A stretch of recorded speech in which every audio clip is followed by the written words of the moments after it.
everybody. This is Ann Dickherber with Onsite Computer Consulting Services Incorporated in Wentzville, Missouri. We've been in Wentzville now for 31 years. And what we do is we are a cybersecurity company for small to medium-sized businesses, which means we lock down your digital assets from those that would love to take them away. But we also do security cameras and alarm systems and basically work hard to keep your businesses safe. What you're listening to today is Opening Local Doors with OCCSI. It's a podcast that we've established to introduce the community to other local small to medium-sized businesses that seem to be the hidden gems within our communities. So the goal of our podcast is to introduce you to the real people, tell their real stories, and allow them to express to you the impact that they're having on your local community. With me today is Alicia Wieland with JHW Partners. Hey, Alicia, how are Hi, you Ann. today? It's nice to see you. Thank you so much for joining me. Thank you so much for having me on. You are welcome. And I'm glad to introduce you to the community and what you do. So JHW Partners deals in insurance, correct? Yeah, we work with health insurance, life, long-term care, disability, short and long-term. We do quite a bit. We like to build a strategic plan for those that are our clients to help them get them where they need to go. So if I need insurance and I'm changing jobs or I'm not happy with my health insurance, how does that work? Is there an application process, or explain to me it's more than Alicia, I'm going to call you and Alicia's going to say, here's your insurance. So how does that work? Absolutely. No, you're absolutely correct. There is definitely a process there. So first thing I do is I like to talk to my clients a little bit, to know them, kind of understand where they are in life, what their needs are, because not everything is just that you can give somebody data, but that doesn't give them the full picture. So I really like to get to know my clients a little bit. And then I collect data. And then I start asking some more in-depth questions to make sure that their priorities are what I'm looking for, because that's really important. Some people just want to save some money, but other people have chronic illnesses. Some people are looking to retain employees. So every time I'm looking, I've got all these facts and thoughts in my head as I'm going. We currently represent over 200 insurance companies. So as you can imagine, there's a little bit of digging that goes on in that. Then I come back to my client, rediscuss their priorities, make sure that before I give them the quotes they're looking for, that I'm looked up the right information. And then I go step by step and explain what the insurance is. What are the upsides to it? What are the downsides? And I found a lot of times people are not discussing what the downsides are. What's the pitfall? Why is this policy different than this one? And so I like to go through that. And then I explain to them everything. Sometimes they have questions. Maybe they don't know definitions. Maybe they don't know certain terminologies. And so I go ahead and explain that to them. And sometimes the way I explain it isn't relatable first. So I explain it different ways. And I've even pulled out a piece of paper and drawn pictures for folks so that they have a good idea. We all only know what we know, right? And Absolutely. so the insurance world, in my estimation, is one of the most complicated things there is in the world to try and understand all of that. It would be nice what I hear you saying is to have someone to explain to you your deductible will be, and this is what a deductible is, and your max out of pocket will be, and this is what that means, to be able to have someone. Yeah. So if I come to you, is it only individuals that can buy insurance for you, or could a small business come to do a policy? Absolutely not. I work with individuals, entrepreneurs, small business owners. I don't work with large businesses, right? There's lots of companies out there that'll take care of them. I'm more interested in those that have, say, 20 or less employees. I might do a few more than that if that's what needs to happen, but around 20 employees, because those folks need that care too. There's absolutely things I can do to set up for insurance for the business itself. And I'm not just talking about life insurance or business overhead expenses insurance.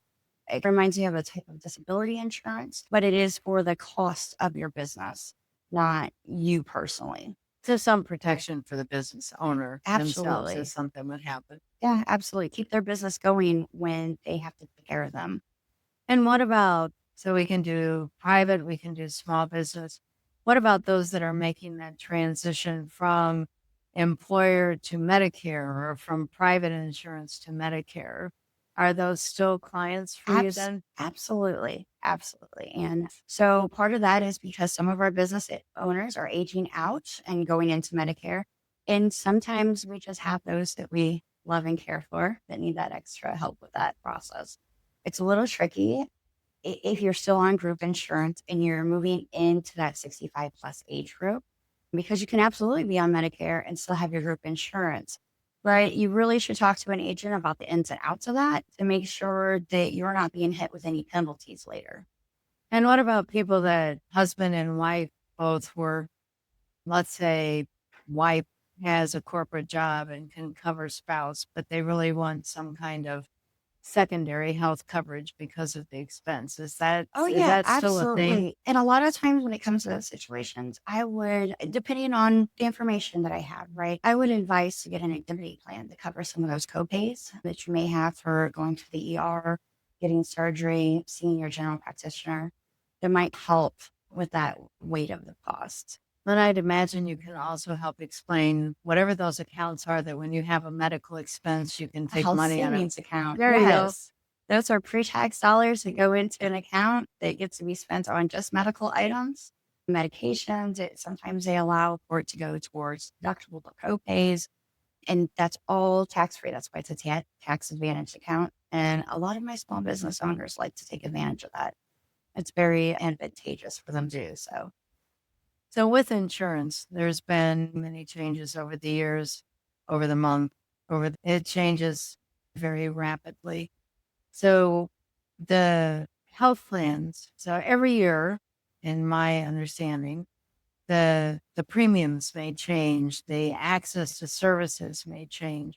So when you have a client, how often should that client sit with you to say, what's changing with my health plan? So the nice thing about having me as an agent is when I see these changes coming, I actually pick up the phone and call my clients. I'm not expecting for them to get a hold of me to find out if there's any changes. And it really just depends. Sometimes it could be years. Sometimes it might be a year or 6 months. It really depends on what's going on with that company and why do they need to make these changes and how quickly do they need to take an effect. And when things change, like a medicine is dropped or a medicine is added or a generic is provided or whatever, medicine is, for me anyway, one of the most confusing things. For instance, my husband just got a notice that they're no longer going to cover a medicine for his diabetes that he takes every day. What could I call you and say, what do I do now, Alicia? Or Absolutely could. Anytime somebody has a question like that, like the biggest part of what I do is education, man. Like the biggest part. So if you were to call me about your husband's medication, I would absolutely check out some different plans. Maybe that pertains to my business, maybe it's outside of my business. Some way for you to save some money on that medication or a better way to get that medication. what I hear is personalized service Yeah. based on the individual. Yeah, no client is the same. Therefore, at no point in time can I say my service is the same, with the exception of being honest, being truthful, being educating and doing my best, right? Always put my best foot forward. That's the same, but no situation is the same. I do not have any client that is anywhere near the same as the other client and how I have to approach things. So the nice thing about, and the not so nice thing about any customer service industry is that every customer is different, right? And Oh, so absolutely. it has to be very individualized. And I hear you saying that loud and clear that it starts with what each individual person needs or wants, and then what need and want you can meet with insurance that they need. That was a lot of the word need. Well, when you talk about health insurance and you talk about health, need is a big word that's in there. So I understand. Need is a very big word. There's a very big difference between need and want. Absolutely. And expense. Yes. Less expense. So if you had this to do again, to start over again, or decided you wanted to start another business, what's something you've learned in this process? What is the big thing that you would say to anybody out there that wanted to start a business of their own? Talk to people, the people that you know, the people that they know. Talk to them. Find out what kind of options you have. You don't know what you don't know. I can't believe the incredible amount of information, Anne, that I have found. Like the day that you scared me. I didn't do that. No, you just made me realize how important it was to keep my computer secure, to make sure my clients are taken care of in that way as well. I would have had no idea. And going out and starting a new business, it's absolute information that every small business owner should know. How to protect their computer and how to protect their client files. I, So, I appreciate that. yeah. I also think that some of the keywords that you've used about your business and about you as an individual is trust. Oh, We have to absolutely. establish a relationship, right? And once we've established a relationship, we have to trust the person that we are beginning that relationship with. And that person is honest and has integrity and will not take advantage of our lack of knowledge. And I think in any customer service business, and particularly in yours, because you're not necessarily selling me a product, but you're guiding me through a process that will impact my ability to access my own health care, right? Absolutely. So I need to be able to trust you. I need to be able to understand what you're doing, which is where the education process comes in. And I need to be able to envelop that and realize that if I've missed something, I can pick the phone up and say, hey, I don't remember what you told me. Or did I get this backwards, and not feel like a fool to have to ask those Oh, I questions? never ever want my clients to feel foolish. What I do is not for the faint of heart. There's a lot of small details that are really important that if you just miss one of them. So I never ever think a client is foolish for asking questions. It may be foolish not to, right? If I see that there's a disconnect somewhere and what we're talking about, I will go back over and say, I think you've missed something, or I think we've missed something. Let's go back over this and see where we're not connecting at. And I tell my clients, text or email me anytime. If it's the middle of the night and you have a 2 a.m. thought, it's okay, text me. I'm okay with that. I may not get to it at 2 a.m., but when I get up and moving, I'll absolutely take a look at it. And once my brain starts working, I will answer them. Right? There's never a wrong question to ask. So within the community, JHW Partners, which it's right now, there's two of you, Yes, correct? Amy Handel. She is the co-owner. Actually, this was her baby to start out with. She, let's see, she owned Handel Insurance before I came on, and she actually redesigned her company to accommodate me as partner. Her mother was retiring. She retired last year. Although, with her being a nurse for 42 years, as you may know, very useful to have her on board. And she does still consult Amy and I to make sure that we're helping our clients. So, yeah, Amy redid the company to accommodate me to be partner. And that was a year and a half ago, almost 2 years ago. And we've not looked back. Forward is always the Oh, for best sure. motion, right? For sure. So within the community, I know you do some networking. I know you do some other things, but how does JHW get themselves out there, and who is it that you choose to support? So let's start. How do I get myself out there? So I do a lot of networking. I belong to BNI, Crossroads Success out here in Wentzville, full of some really fantastic people. I also am part of the chamber. Most of my clients come from referrals, from word of mouth. That is how Amy and I prefer it because it meant that somebody else thought we did a good enough job to help somebody like or know or love, right? As far as supporting the community, I do really belong to Job Seekers Garden Club, the nonprofit 503B out of St. Louis. Bob Clough started that during COVID to help those in St. Louis that are looking for work, professionals that are looking for work, have the resources they need because things have really changed and how you get a job now. They help with Facebook, with LinkedIn. They help with resumes. We have people come in and speak. They're spirit lifters, bringing lots of encouragement and positivity. They also, on the flip side, are an excellent source for small businesses that have employees. Here you have not everybody, but a lot of those people are fully trained individuals ready to go. They just need a job. So we're there to support them in that. And then as you were talking, I thought about something else as you mentioned small businesses again. As we're recording this, we are entering the month of August, but we're coming close to a very important insurance event of the year. So tell us what's getting ready to happen in the health insurance world. So Amy and I are gearing up. We are getting ahead of our training and we are prepping for open enrollment. It is that time of year. And depending on whether you're talking about the ACA or Medicare, the ending dates are slightly different. Yes, we are very excited to be a little crazy because that's what happens during this time of year.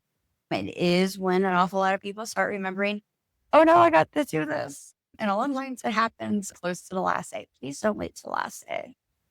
For a bulk of reasons, please don't wait till the last day. So open enrollment is that time of year when you can make decisions about changing plans or re-enrolling or looking at things. Let's talk about open enrollment a little bit. So when we're talking about ACA and Medicare, absolutely open enrollment is very important. When we're talking about private market insurance, open enrollment is literally the month before you got the insurance the year before. So it could be February, it could be March, it could be whenever. When we're talking about the ACA, there are some strict deadlines. I believe it's because I usually have everything in before the end date, or I do have everything in before the end date. There's no choice there. Now with Medicare, those dates are different and it depends even on what kind of Medicare plan. I would start talking to your agent that last. Right. And then after that point, there's definitely time for those on Medicare to be able to change things. It just really depends on their situation. So what I heard is if you have health insurance of any kind, you need to talk to your agent. That's what I heard loud and clear out of that, folks. I would definitely speak to your agent before open enrollment. Once open enrollment hits, the insurance companies are bogged down with applications and issues, as you can imagine, as things are piling in. Sometimes those issues take a little while to be sorted. Now, that doesn't do anything to the consumer other than cause a little frustration. So if you can talk to your agent sooner than that, that's a good idea. So the community can reach out to you how, Alicia? So we have a webpage, of course. It's JHWInsurancePartners.com. I'm also available at 618-419-2157. You can find us on Google, of course. Other ways to get a hold of us. Facebook? Facebook, absolutely. We do have JHW Insurance Partners. Thank you, on Facebook. I personally have a pro page on Facebook and on LinkedIn under Alicia Wieland. Others are welcome. I'll friend them. I'm okay with that.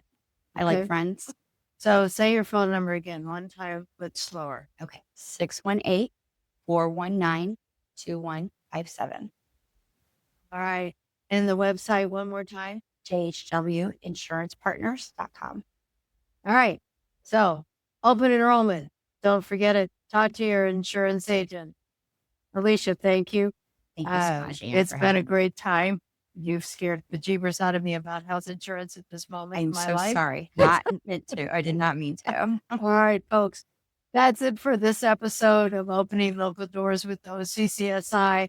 Take care. Have a great day. We'll see you again soon.